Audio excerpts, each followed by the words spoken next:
Hello, welcome back to Learn Economy.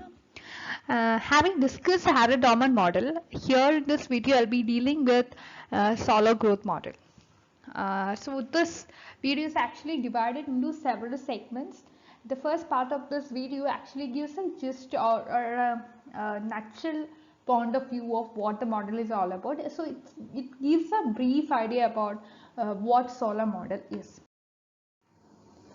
In a nutshell, we can see that yeah, as a resultant, Solo model was developed as a resultant of the drawbacks which was exhibited in the Harrod-Dorman model. So, in order to give an answer to a Harrod-Dorman model, or in order to deal with the challenges faced by Harrod-Dorman model, or in order to deal with the criticisms faced by Harrod-Dorman model, the neoclassical group of economists, they have sat together and discussed, and it was Solow or Robert Solow who came forward with an alternative model to Harrod-Dorman model of growth.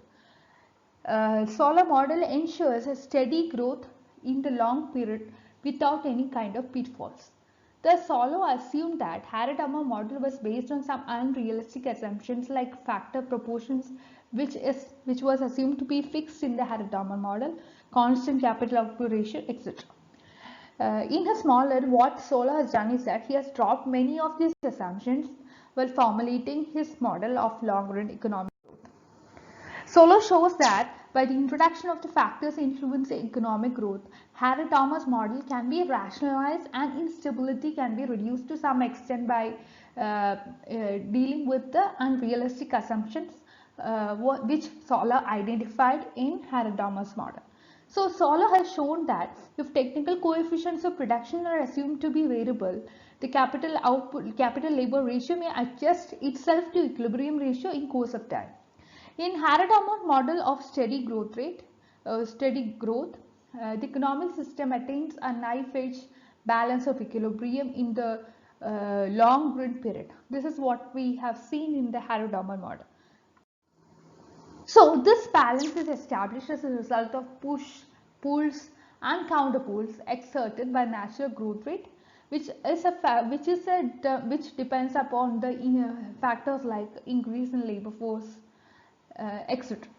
And the Warner growth rate. So, and we know that Warner growth rate is something that depends upon the equality between saving and investment.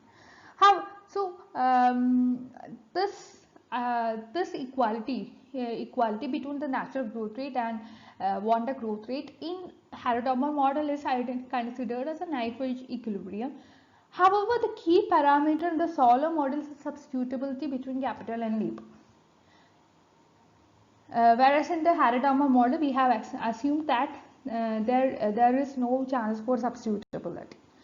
In Solow model, actually, this fundamental opposition of warranted and natural growth rates turns out in the end to flow from crucial assumption that production takes place under conditions of fixed proportions. So here in this model, we are relaxing this assumption. The knife-edge equilibrium or knife-edge balance established in the Harrodian steady growth path can be disturbed by a slight change in the key parameters. This is what is shown by Professor Solow. Solow retains the assumptions of constant rate of production and constant saving ratio and shows that substitutability between capital and labor can bring equality between Warner growth rate and natural growth rate, and the economy moves on equilibrium path of growth.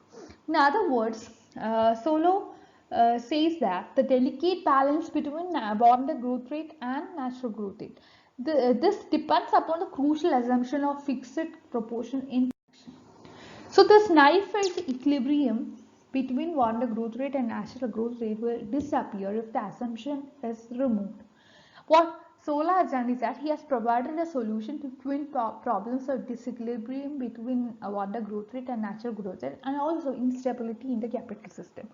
In short, Solow has tried to build a model of economic growth by removing the basic assumption of fixed proportions which was put forward which was assumed in the case of Harrod-Dorman model. By removing this assumption of fixed proportions, Professor Solow as per Professor Solow, Haredi path of steady growth can be free from instability, and in this way this model admits the possibility of factor substitution. So I hope you understand the summary or the what Solow model is all about. So with that I'm going to end this video. Thank you for watching. Also I request you to like, share and subscribe this channel for more videos. Thank you.